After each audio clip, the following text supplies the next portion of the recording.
On a l'extrême droite actuellement un peu partout en Europe qui tente de draguer, les agriculteurs et de récupérer leur colère bien compréhensible.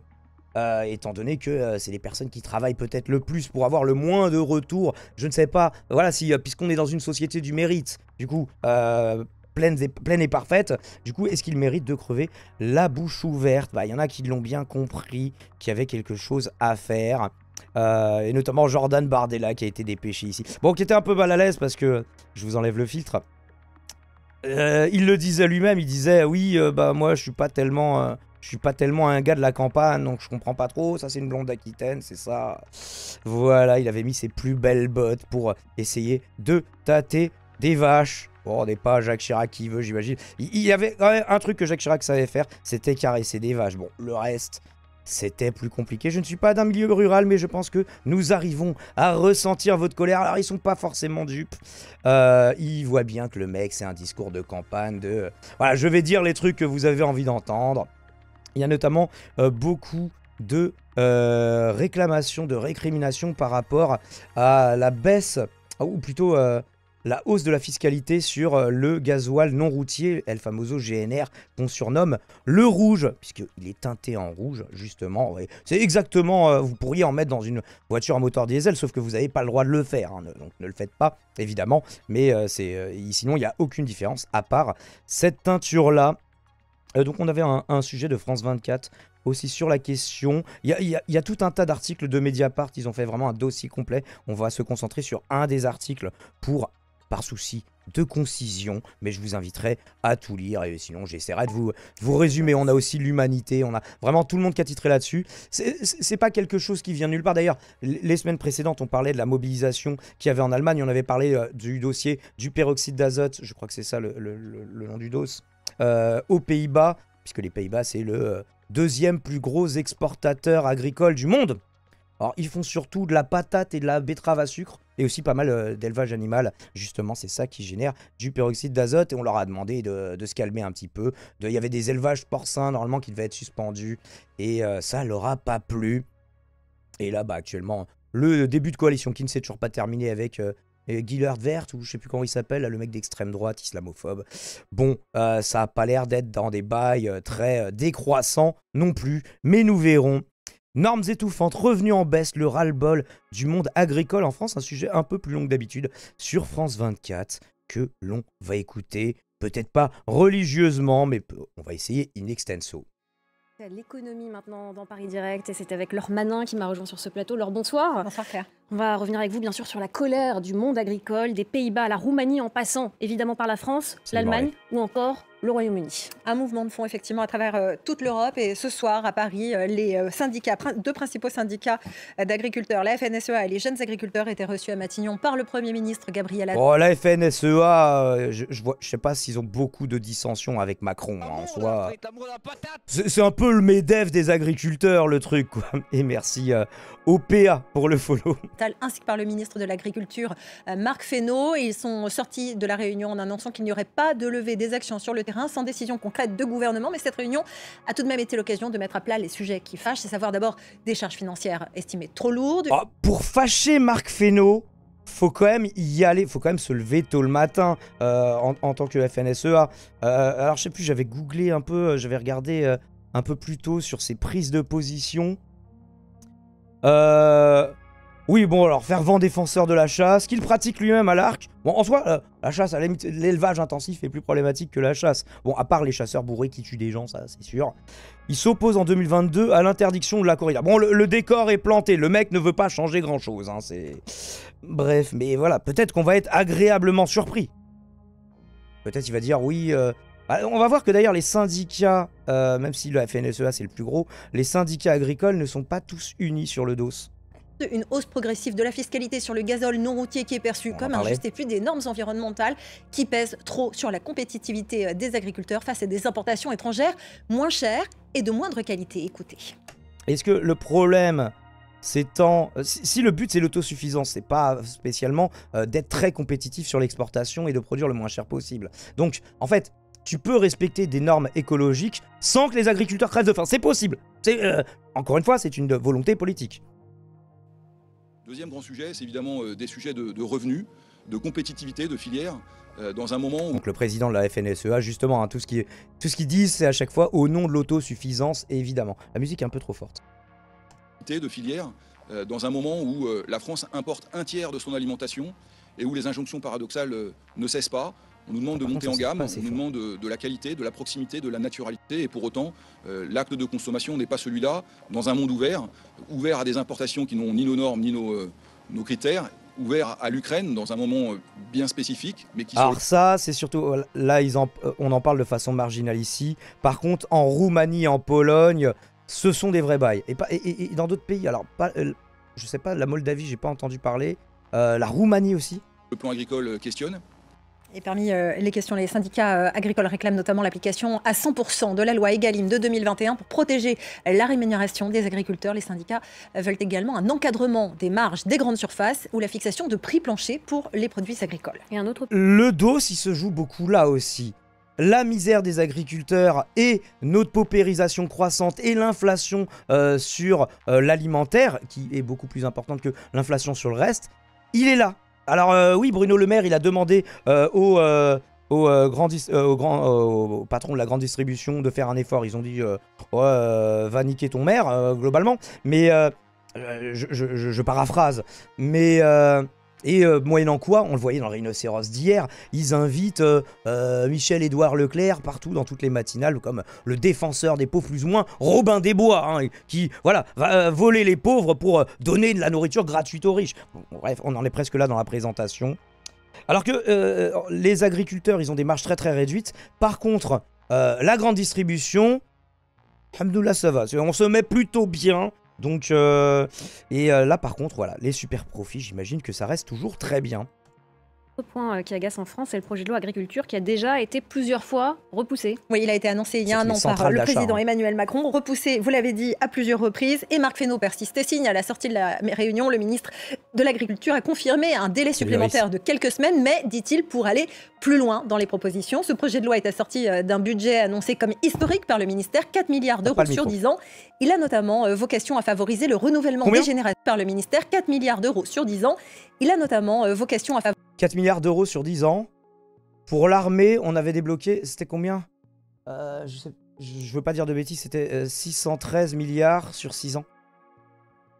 Bon, on a les priorités qu'on mérite. Hein, bon, vous mourrez avant de bouffer. Hein, favoriser le renouvellement des générations dans un secteur vieillissant. Sur les quelques 500 000 exploitants du secteur, 50% doit partir à la retraite dans les 10 prochaines années. Mais forcément difficile de convaincre les jeunes dans un contexte très difficile. Quand je dis SO Haribo, on dirait que je fais de la publicité pour une marque de bonbons, on est d'accord?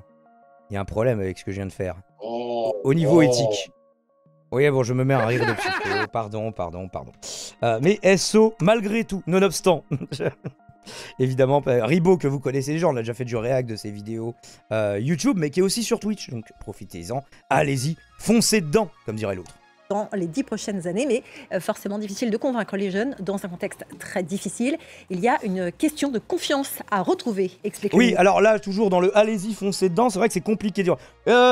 Plutôt que, je sais pas, d'aller à la fac, fumer des ouinges et faire des soirées étudiantes, et après, 3 jours avant les examens, on va réviser, on aura nos diplômes, et on sera dans la merde. Mais dans la merde, peut-être moins pénible au quotidien que le métier d'agriculteur, où tu comptes encore moins tes heures et la pénibilité physique, la salissure, l'éloignement, enfin tout un tas de considérations à prendre en compte. Va faire ça pour 600 € par mois, mec. Et peut-être on aura une subvention pour contrebalancer de 194 € par mois. Oui, t'es toujours à moins de 800 €. Mais il faut faire des efforts dans la Startup Nation, mec. Ministre de l'Agriculture. Un besoin de réaffirmer une forme de confiance qui doivent se traduire ensuite dans les actes. La confiance et aussi Il a mis sa plus belle doudoune pour cette interview. Confiance de l'administration.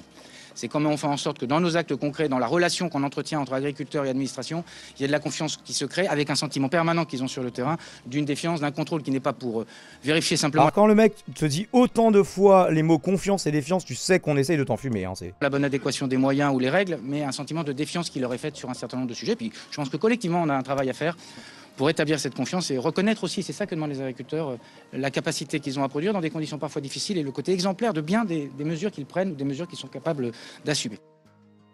Oui, donc ça va se traduire comme d'habitude. Bon, finalement, les normes écologiques, on va dire qu'on oublie tout parti. Et encore une fois, il n'est pas... La défense d'un statu quo, ou alors ouais, ça va être un petit peu ça, la défense d'un statu quo, donc ne pas appliquer de nouvelles normes, et rester avec une PAC très insatisfaisante, et un système de subvention ultra complexe pour les agriculteurs. Et une promesse de simplification. Alors c'est pareil, quand la Macronie vous parle de simplification, vous savez qu'on va vous retirer des normes et des droits. La PAC en France, le monde agricole est en colère. L'ours. C'est vrai que là-dessus, bon, je pense sincèrement que, bon, oui, les agriculteurs font claquer. Si vous voulez participer, point d'exclamation Discord. Et je pense que c'est important, putain, c'est ce qu'on bouffe. Donc ça, je trouve ça légitime.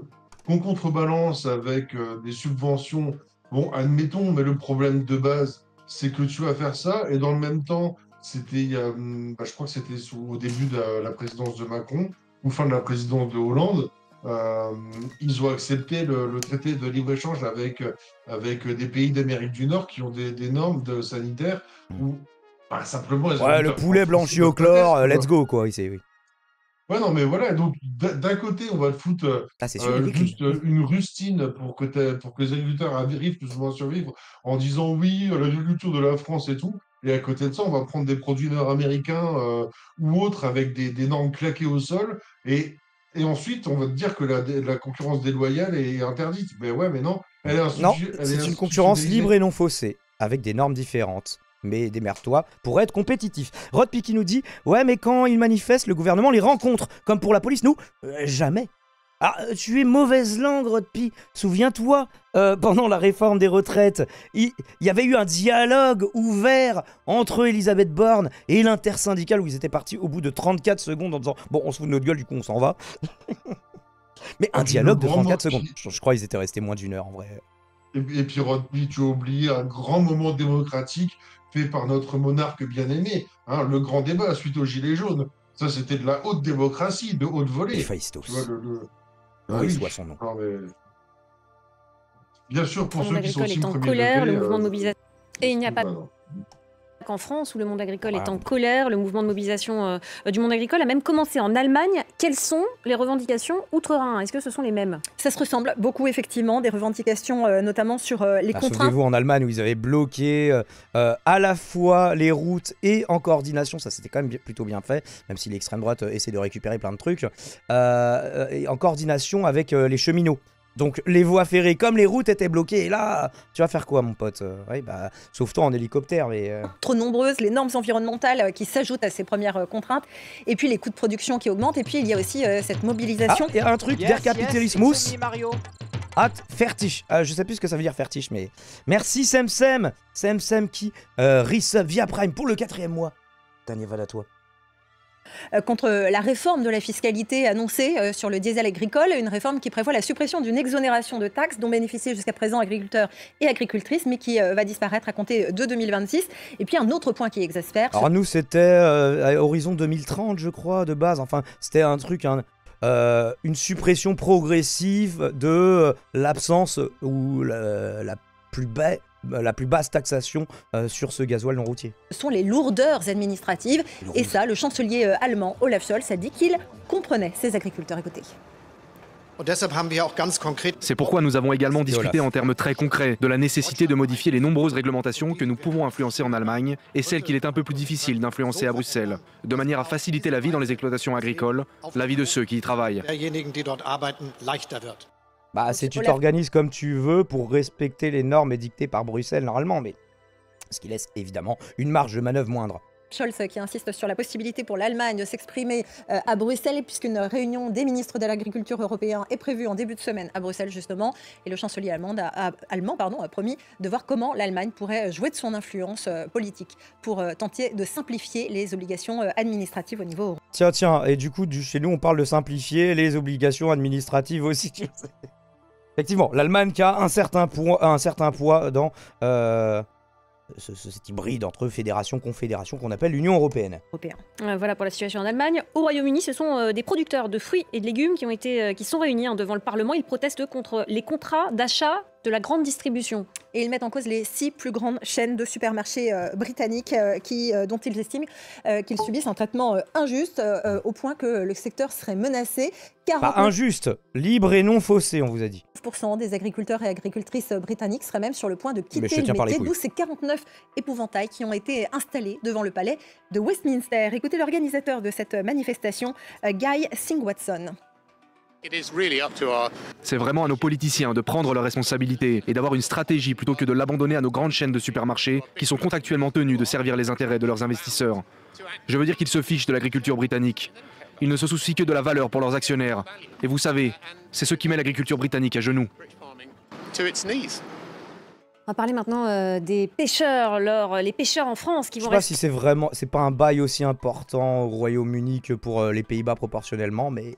Et un mois à quai pour protéger les dauphins. Ça se passe dans le golfe de Gascogne. 450 bateaux de pêcheurs de plus de 8 mètres et équipés de certains types de filets devront rester au port jusqu'au 20 février prochain pour éviter... c'est pour protéger des cétacés, je crois. C'est la mort de quelques 9000 dauphins qui sont pris chaque année par accident dans les filets. Des subventions sont prévues.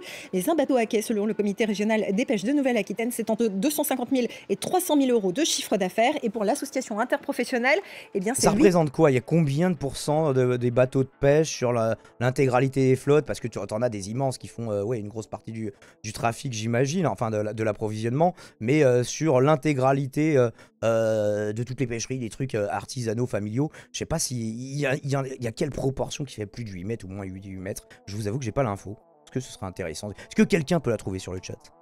10 000 tonnes de produits de la mer au moins sur... Oui.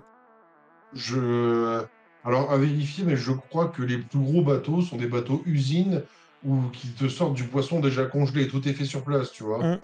Il y a des poissons, de toute façon, ils le sont systématiquement, par exemple le saumon. Mais pour le frais, je pense en qu'en majorité, ça doit être du petit batal, hein, mais je peux me tromper, je sais pas. Je vais regarder, je vais essayer de trouver l'info. Bah écoute, je t'en remercie. Bateau de pêche de plus de 8 mètres. J'essaye aussi de mon côté. Bah, on n'a pas grand chose sur la proportion, on nous propose d'en acheter, bref. Sur quoi on était? On était sur France 24, on a déjà beaucoup trop d'onglets d'ouvert. Euros de chiffre d'affaires et pour l'association régionale des pêches de Nouvelle-Aquitaine, c'est entre 250 000 et 300 000 euros de chiffre d'affaires et pour l'association interprofessionnelle, eh bien c'est 8 000 tonnes de produits de la mer en moins sur cette période. Et pour finir, on va faire un point sur les marchés. Ouais, mais est-ce qu'il n'y a pas de la surpêche du coup de toute... Est-ce qu'il convient pas alors? Évidemment, c'est toujours compliqué. Si tu dis oui, il faut laisser... c'est toujours un équilibre. Il faut laisser d'un côté des terres en jachère pour pas trop les épuiser, ce qui s'entend. Et d'ailleurs, c'est une des choses contre lesquelles ils manifestent actuellement. Qu'à côté on te dit il faut réduire l'élevage pour des questions écologiques, pour des raisons éthiques, de souffrance animale, certains diront pour des raisons de santé aussi, puisque est-ce que on doit manger autant de viande, même d'un point de vue pragmatique, sans parler de tout le reste, et aussi moins pêcher, mais du coup est-ce qu'on va pas un peu moins manger? Alors après c'est vrai qu'en l'état on produit au niveau planétaire, et j'imagine aussi au niveau français, beaucoup plus que, on est un des greniers de l'Europe, beaucoup plus que ce qu'on consomme. Donc, est-ce qu'il n'y a pas des jauges à mettre qui seraient pertinentes là-dedans? J'imagine que oui, mais je ne suis pas spécialiste de la question. Eh bien, c'est 8 000 tonnes de produits de la mer en moins sur cette période. Oui, l'ours? J'ai quelques chiffres. Je peux t'envoyer le lien ou te les donner comme ça au niveau de la longueur des bateaux de pêche. Bah vas-y, mets-le sur le chat ou comme tu veux. Ouais, je vais te mettre ça, comme ça tu peux je te mets ça dans promo et lien. Ouais, bah sinon dans promo et lien aussi, comme ça les gens pourront le dans retrouver. le chat Twitch, tu préfères? Ouais, non, mais l'un ou l'autre, c'est surtout... dans promo et lien, l'avantage c'est qu'on pourra le retrouver, alors que dans le chat Twitch, dans 2 minutes, va falloir scroll à l'infini.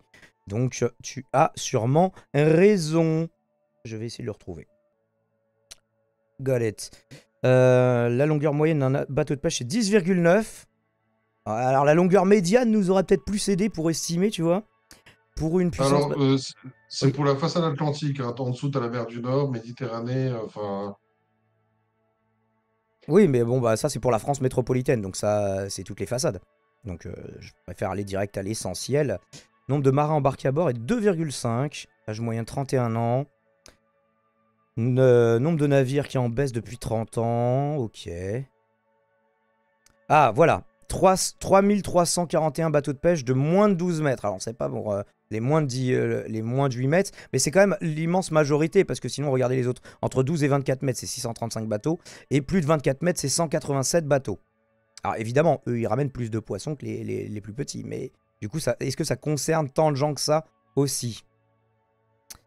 Encore une fois, je suspends mon jugement sur la balance qu'il convient de faire en la matière. Sur le transport multimodal, je m'exprime un peu plus en mode argument d'autorité, mais là, sur la question, je ne fais que poser des questions. Est-ce qu'on avait fini le sujet de France 24? Non. Merci en tout cas pour ces chiffres, l'ours. Et on va les rajouter au conducteur. Je l'ai déjà fermé. Oui, je l'avais déjà fermé. On va le récupérer.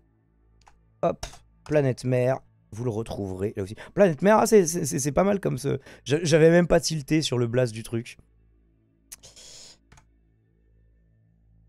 Eh bien, c'est 8000 tonnes de produits de la mer en moins sur cette période.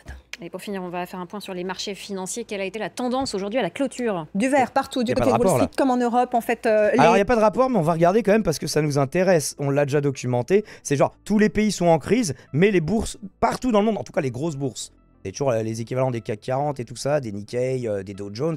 Après, les bourses intermédiaires, elles, c'est un peu plus en demi-teinte. Financier, quelle a été la tendance aujourd'hui à la clôture? Du vert partout, du côté de Wall Street comme en Europe. En fait, les investisseurs attendent des nouvelles données sur la confiance des consommateurs, notamment dans la zone euro, et puis des décisions de politique monétaire. Le Dow est à plus 0,36, plus 0,22 pour le S&P, plus 0,32 pour le Nasdaq. Du côté de l'Europe, c'était du vert aussi. Le CAC à plus 0,56, plus 0,35 pour le FTSE et 0,77 pour le DAX à Francfort. Une semaine qui commence. 7413 points, le CAC 40. À quel moment c'est pas une bulle qui est sur le point d'éclater, le bordel? Bon, voilà, je ne vais pas faire de pronostic là-dessus, mais ça nous rappelle certains scénarios qu'on a connus en la matière. Un article de Mediapart donc, dont je vous avais parlé toujours sur le sujet des agriculteurs en Europe de Ludovic Lamant. On a peu lu d'articles de Ludovic Lamant jusqu'ici, qui s'intitule « Mobilisation des agriculteurs en Europe, les extrêmes droites en embuscade », puisqu'il y a aussi l'AfD en Allemagne, on a dit la coalisation de Geert machin truc, aux Pays-Bas, Vox en Espagne, le RN, on l'a vu en France, bref, on s'amuse beaucoup. Les blocages d'autoroutes menés par des agriculteurs en colère dans le sud-ouest de la France n'interviennent pas seulement un mois avant l'ouverture du salon de l'agriculteur. Et oui, on se souvient que hier, ils en parlent dans l'article, hein, on a eu un attentat vigneron quand même. Ils s'inscrivent dans un contexte plus vaste, celui d'un malaise agricole palpable à travers tout le continent. La hausse des marchés de l'énergie provoquée par la guerre en Ukraine, les importations de produits agricoles ukrainiens, toujours à cause de la guerre en Ukraine, dans le marché européen, mais aussi l'adoption par le Parlement européen d'une batterie de textes de pacte vert jugés trop contraignants pour le secteur agricole, nourrissent tous azimuts cette contestation.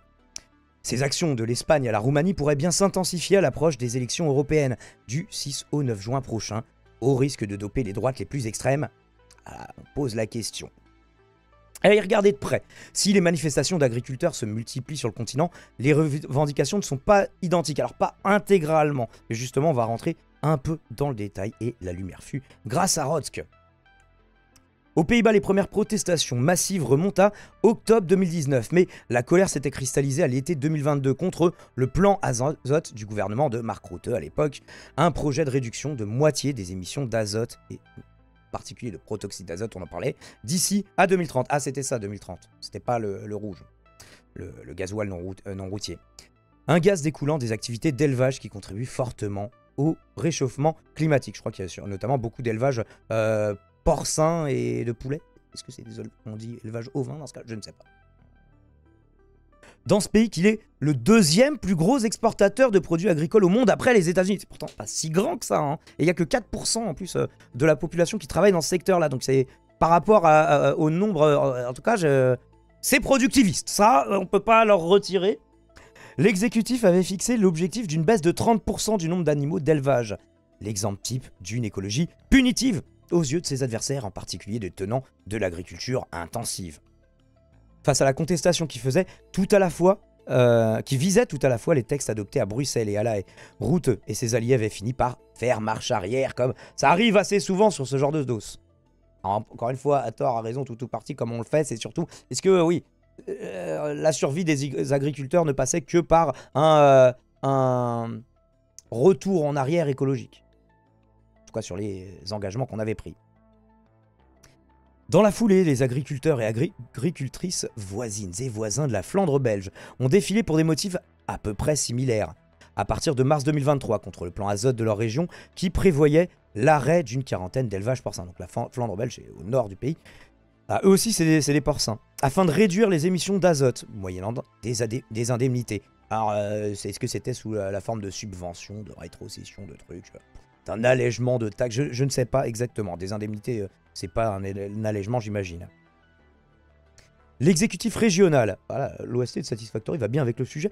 L'exécutif régional a tangué jusqu'à l'adoption d'un compromis en novembre 2023 qui a déçu les écologistes. En Allemagne, ce sont les mesures d'austérité présentées par la coalition d'Olaf Scholz. Mi-décembre 2023, surtout après le quasi-shutdown budgétaire ordonné par la cour de Karlsruhe qu'on avait documenté à l'époque, qui ont déclenché l'ire du secteur. Oui, parce qu'il n'y a pas que dans ce secteur, il faudra regarder le détail, mais...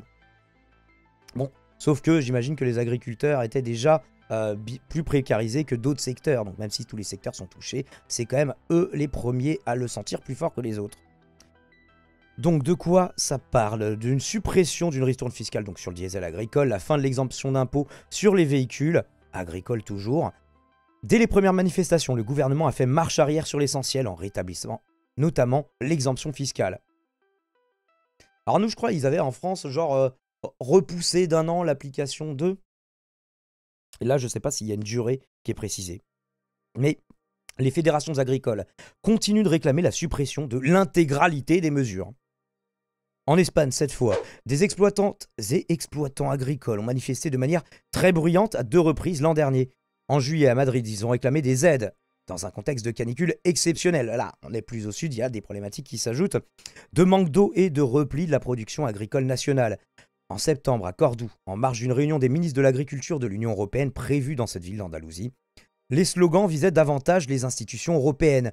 Les manifestants exigeaient d'accroître les aides de la politique agricole commune pour faire face à la hausse des coûts de production provoqués, selon eux, par des textes de protection de l'environnement adoptés ces derniers mois, notamment la directive sur la restauration de la nature ou encore certains critères de la nouvelle PAC. Alors, je ne sais plus s'ils y reviennent, mais parlaient de subvenir aux besoins en eau avec des zones protégées qui, elles, étaient plutôt bien irriguées, mais qui étaient un parc national. Je crois qu'ils s'en reparlent plus tard. En Roumanie, les agriculteurs sont mobilisés depuis le 10 janvier et expriment leurs inquiétudes face à la concurrence des produits agricoles, on en parlait tout à l'heure, importés à partir d'Ukraine. Depuis le blocus quasi total des ports ukrainiens de la mer Noire, la Roumanie est devenue un axe clé, on va le voir pourquoi géographiquement, pour l'exportation des céréales ukrainiennes, notamment via le port de Constanta. Je ne sais pas, il y a une sorte de petit accent sous le deuxième T. Des mobilisations similaires de camionneurs et agriculteurs polonais se déroulent à la frontière de la Pologne et de l'Ukraine depuis novembre.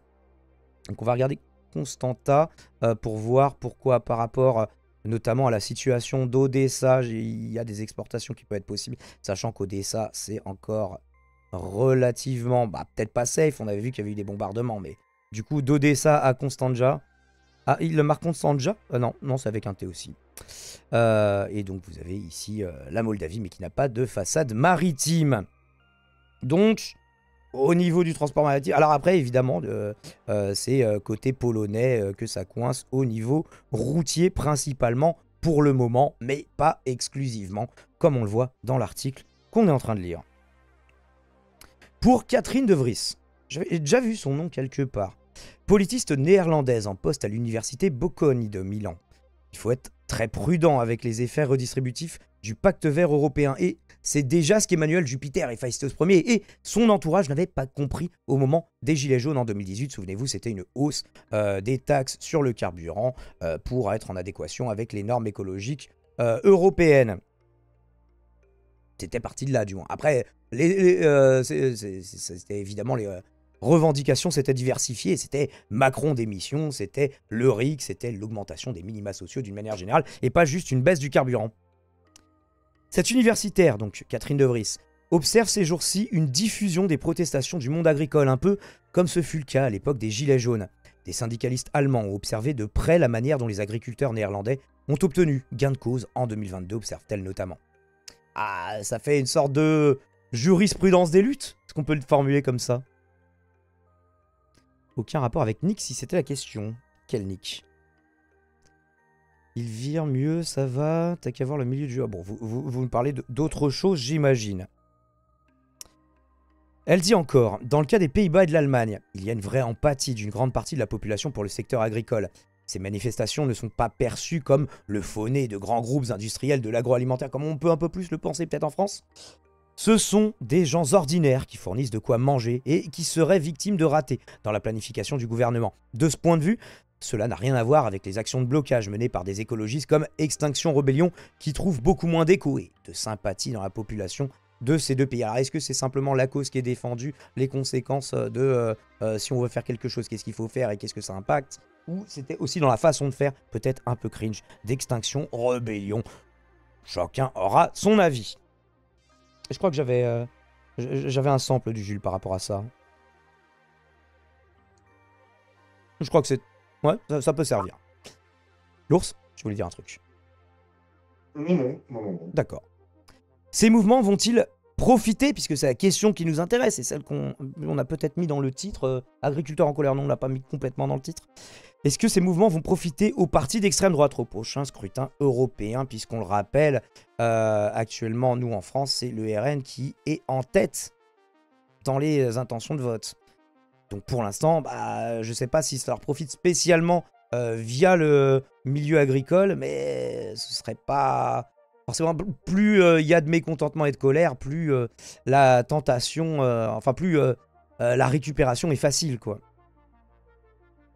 C'est le scénario redouté par la droite traditionnelle qui, en réaction, a durci son discours sur l'écologie. À l'image du Bavarois Manfred Weber, patron du Parti populaire européen, le PPE, dont les Français de LR font partie, qui tempête depuis des mois contre les injustices du pacte vert européen au Parlement de Strasbourg. Mais le risque d'une poussée de l'extrême droite alimentée par le vote agricole varie, là encore, d'un pays à l'autre, tant les configurations sont différentes. Aux Pays-Bas, la contestation a accouché de la création d'un parti agrarien, le mouvement agriculteur citoyen pour Boer Burger Beweging, en néerlandais, soit le BBB. Cette formation a remporté les élections régionales de mars 2023, provoquant un petit séisme politique. Alors, il ne faisait pas spécialement de très gros scores, je crois, jusqu'ici. Mais le BBB n'a remporté que 7 sièges sur 150 aux législatives de novembre dernier. Alors que le parti d'extrême droite de Geert Wilders, voilà, c'est ça le nom qu'on cherchait, le PVV, a capté l'essentiel de la colère citoyenne, on en avait parlé, via un discours anti-migrant très virulent, surtout très islamophobe. Ça, c'est moi qui le rajoute, mais enfin bon, renseignez-vous, vous allez voir. Beaucoup d'électeurs ont basculé du BBB au PVV, d'abord parce que Wilders a donné l'impression d'adoucir un peu son discours en fin de campagne, et aussi parce que la campagne des législatives ne s'est pas construite sur l'enjeu du plan azote, du coup, par rapport à leurs élevages bovins, porcins, etc. À Berlin, l'alternative pour l'Allemagne, Alternative für Deutschland, l'AfD, espère bien profiter des manifestations du monde agricole, même si le patron de la Fédération des paysans allemands, Joachim, j'imagine ça se prononce, Rückwide, a rejeté tout lien avec l'extrême droite. L'épisode dont a été victime le ministre de l'économie, Robert Habeck, empêché début janvier, oui ça, on avait vu ça, de débarquer d'un ferry de retour de vacances par un groupe de 250 à 300 agriculteurs menaçants qui l'attendaient sur le bord de Slutzil, non loin du Danemark, confirme en tout cas l'ancrage à l'extrême droite du parti des manifestantes et manifestants. Alors ils vont nous expliquer pourquoi, c'est pas juste le fait de l'avoir empêché de débarquer. Bon, c'est vrai que c'est au-delà de la casserolade là. Hein. D'après plusieurs enquêtes, dont celle du quotidien Tageszeitung, le journal du jour j'imagine, ces militantes et militants ont été convoqués via la chaîne Telegram des habitants libres du Schleswig-Holstein, du nom du land où se situe Slutzil. Cette chaîne relaie des messages antisémites et conspirationnistes, mais aussi des vidéos, souvenez-vous, on avait parlé de lui la semaine dernière, de Martin Sellner, littéralement nazi. Là, il n'y a pas besoin d'exagérer d'un seul millimètre son positionnement. Hein.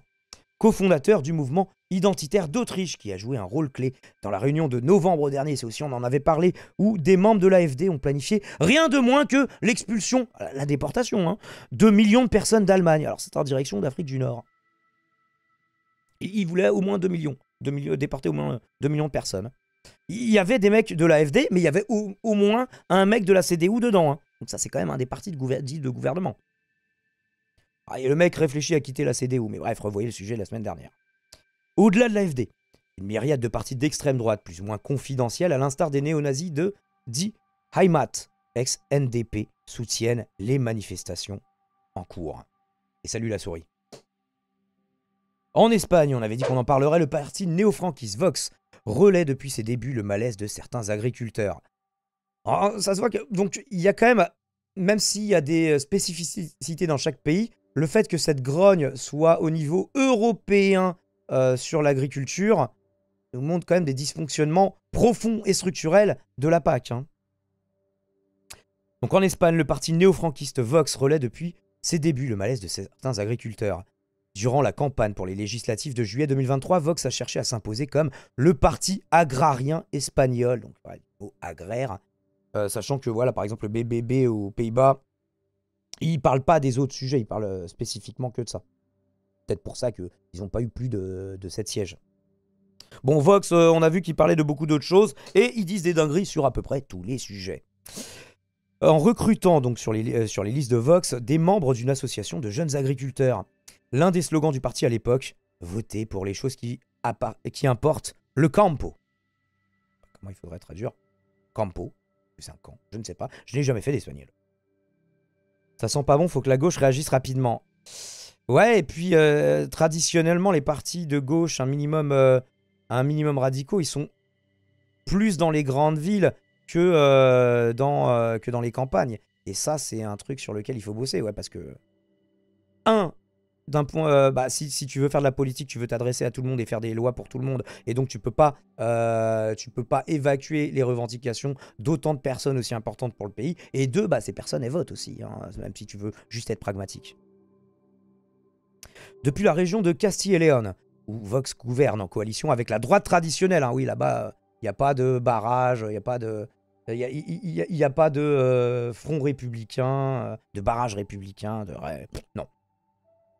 Le PP là-bas et Vox, main dans la main, le parti de Santiago Abascal, donc pour Vox, tonne contre les mesures du pacte vert imposées par Bruxelles et défend la création de fermes industrielles face aux oppositions écologistes. Là encore, comme pour le BBB aux Pays-Bas, cette stratégie semble avoir mieux payé au régional de mai qu'aux législatives de juillet.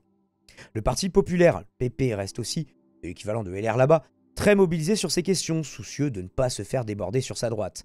Face à la sécheresse en Andalousie, la formation d'Alberto Núñez Feijóo, donc le PP toujours, avait par exemple proposé au printemps 2023 de régulariser des puits artificiels. Est-ce que c'est leur version des méga-bassines jusqu'à présent illégaux, reliés, ah non c'est différent mais ça n'a pas l'air beaucoup plus enviable, reliés aux nappes phréatiques d'un parc naturel préservé, Doñana. Alors on va regarder à quoi ça ressemble Doñana, est-ce que ça vaut le coup de le préserver ou est-ce que c'est dégueulasse et let's go tu vois au pire. Bon, je crois que les photos datent un petit peu parce qu'elles sont souvent assez petites. Mais ça a l'air d'être plutôt stylé, plutôt paradisiaque, malgré tout. Regardez les chevaux, ils sont mignons. Bientôt, ils ne pourront plus boire d'eau. Ça, c'est quoi? C'est des signes. Ah là, ça fait vraiment carte postale, effectivement. Voilà, tous ces trucs-là, va falloir aller dans un autre endroit. Il n'y aura plus d'eau, les gars. Ou voilà, va falloir aller dans les champs. Effectivement, on voit que ouais, c'est un endroit qui est plutôt irrigué. Alors après, est-ce qu'on veut agrandir le désert espagnol? Je ne sais pas. Est-ce que ce serait ça les conséquences? Ou est-ce que je suis catastrophiste en pensant à ça? Une manière de venir en aide à des agriculteurs des environs qui peinent à trouver assez d'eau pour arroser leur culture au risque de dégrader un peu plus cet écosystème. D'autres collectifs cherchent à capter le vote du monde rural, comme cette nouvelle fédération, España Vaciada. Et pour Espagne vidée, qui vient d'annoncer sa candidature aux européennes de juin, en faisant de la question du dépeuplement du centre du pays sa priorité, ce qui pourrait freiner la poussée de Vox sur ces terres délaissées. Bon, après, je ne connais pas exactement le positionnement de España Vaciada, je n'ai pas trop trouvé de biscuits là-dessus. On avait aussi la une de l'Humanité, alors on est déjà à plus de 39 minutes sur le sujet, donc on va pas faire trop long, mais avec un petit récap aussi de leur côté, des perspectives. On disparaît 200 fermes chaque semaine.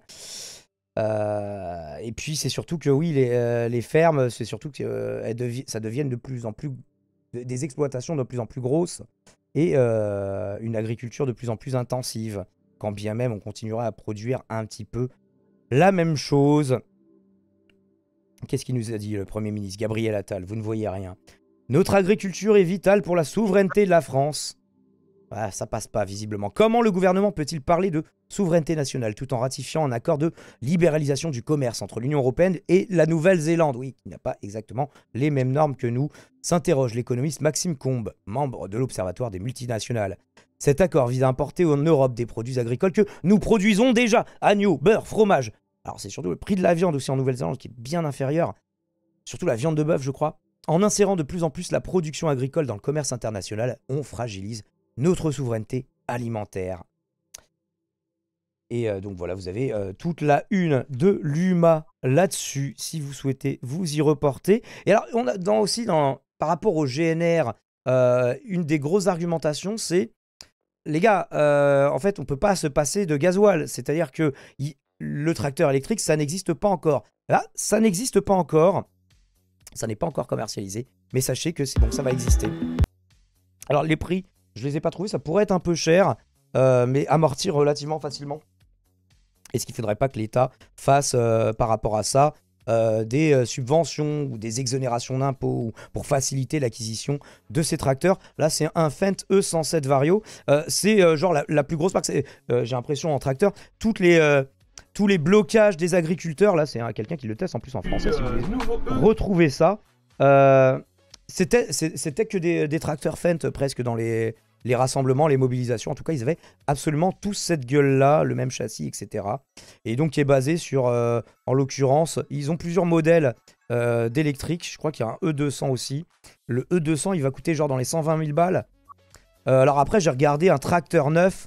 Je crois les moins chers, c'est dur d'en trouver à moins de 80-85 000 euros. De toute façon, même avec un moteur thermique. Alors là, ils le définissent un petit peu comme hybride, mais le bilan est plutôt positif. Et puis voilà, avec tout ce qu'on peut espérer d'un tracteur moderne. Ah ouais, ça me change un petit peu du matos que j'ai vu dans le château viticole de mon pote, où ils avaient des trucs un peu plus à l'ancienne. Et justement, là, le modèle qui montre, ils disent qu'il est très très semblable à un tracteur viticole qui va pouvoir passer entre les rangs de vignes et pour pouvoir rafler la mise plus rapidement. Bon, bah écoutez, j'espère que ça contribue à nous faire un peu dédoumer. Pourquoi il marche plus du tout mon Stream Deck? Comment ça se passe? Non, c'est OBS qui galère de ouf. Qu'est-ce qui se passe? Le CPU est à 35%. On va peut-être arrêter la vidéo. Je ne sais pas qu'est-ce qui fait que mon CPU consomme autant. L'ours, est-ce que tu avais une conclusion? Non, j'étais en train depuis tout à l'heure, je suis en train de regarder les cours de la bourse. Je t'ai donné envie de regarder ça. Bah ouais, non, mais ça m'intéresse. Et c'est vrai que je vois une hausse clairement haussière hein, depuis le début. Mais pour le CAC, ouais, c'est jamais monté aussi haut. Mais, Oui, de toute l'histoire, oui. mais quand tu regardes les trucs, oui, c'est. Ouais, effectivement, ça sent la bulle qui va éclater. Et ça va faire mal. Ça va faire très mal. Parce que j'ai regardé aussi un petit peu le Dow Jones, j'ai regardé d'autres tendances et tout. Et ouais, pour l'instant, ça va. Mais quand tu regardes au niveau des montées. Mais la décorrélation entre la situation réelle des pays et le cours des plus grosses bourses me laisse à penser qu'il y a quand même un problème. Ça tient quoi, 3 heures en hiver, 1h30? Bah justement, je suis en train de regarder. Ils ont l'air de dire que c'est un petit peu plus. C'était plus tard? Où est-ce qu'ils le mettaient, l'autonomie? J'avais trouvé ça avant. Ils le mettaient sur Google, mais il disait que c'était plutôt 7-8 heures, je crois. Il en découle une autonomie de travail d'environ 4 à 7 heures, pardon, selon les efforts demandés. Mais pourquoi on le retrouve pas dans le corps de l'article, du coup? Ou est-ce que c'est moi qui ai déjà trop lu depuis ce matin? Non, on le retrouve pas dans le corps de l'article. Bon, bah voilà, bah du coup, à prendre au conditionnel. Ceci dit, alors ça a l'air d'être plus des reprises d'infos que des recoupes. Entraide, portail réussir. 4 à 7, il parle de 4 à 7 heures aussi. Donc, autonomie de 90 minutes à 40% de sa puissance maximale. Ah voilà, c'est pas le même chiffre ici. 90 minutes, là on est vraiment sur 1h30. Donc là c'est quand même plus très très intéressant. Si c'est le cas. Autonomie, non. Ah non mais après c'est dans les C'est dans les commentaires. Ce tracteur allemand n'a pas vocation à remplacer à court ou moyen terme les gros tracteurs. Oui, pour l'instant, c'est plutôt des petits qui sont électriques. Des exploitations agricoles en France en particulier. Problème d'autonomie, évidemment, et de compétitivité. Ah, ta gueule! Surtout en France, les trucs qui pop. Alors, à la limite, fais-le-moi popper direct, mais pas en pleine lecture, quoi. Surtout en France, où le gasoil à usage agricole est fortement détaxé. Il doit leur coûter actuellement environ 65 centimes le litre. Les agriculteurs allemands ne bénéficient pas, à ma connaissance, de ces avantages. C'est pour ça que c'est d'abord leur marché qui est visé, effectivement. Et mi-2024, je crois que ce sera commercialisé en Allemagne. Mais on n'a pas encore de date annoncée pour la France. Bah voilà, je pense qu'on a fait un petit tour d'horizon. Il y aurait sûrement beaucoup de choses à dire, et notamment à commenter le décès malheureux d'une des agricultrices qui manifestait aujourd'hui. Et on avait un dernier article de Mediapart, mais on n'aura pas le temps de le lire, aux racines de la mobilisation agricole des années d'incohérence politique. Bah oui, plutôt que de vouloir combattre les conséquences, essayons d'observer les causes pour pouvoir régler le problème plus durablement, me semble être une façon plus saine de procéder.